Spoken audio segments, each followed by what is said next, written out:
নমস্কাৰ, আপোনালোকে চাবলৈ আৰম্ভ কৰিছে শোণিতপুৰ লাইভ। তেজপুৰৰ আজিৰ দিনটোৰ এক সজীৱ সাংস্কৃতিক পৰিৱেশ।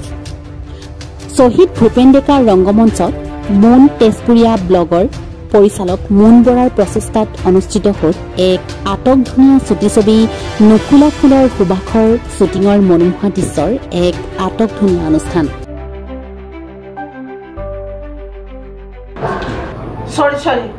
সৰি মই নোৱাৰিম দেই এইবিলাক। ঠিক আছে, তুমি এতিয়া যাব পাৰা। হয়, কি ক'ব?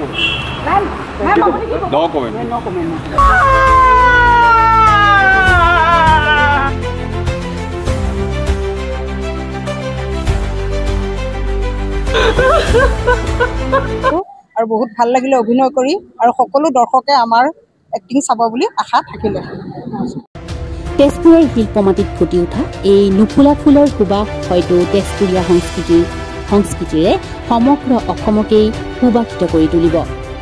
তেজপুৰৰ পৰা বিশ্বজিৎ দাসৰ ৰিপৰ্ট, শোণিতপুৰ লাইভ।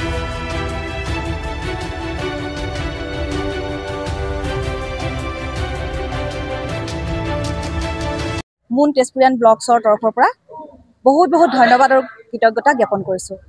আজি আমি এখন ছবি উন্নত মানদণ্ডত ৱেব ছিৰিজৰ আগে প্ৰকাশ কৰিবলৈ সক্ষম হৈছোঁ। তাৰেই ৰাইজৰ মাজলৈ আমি পঠিয়াই দিছোঁ নুকুলা ফুলৰ সুবাস।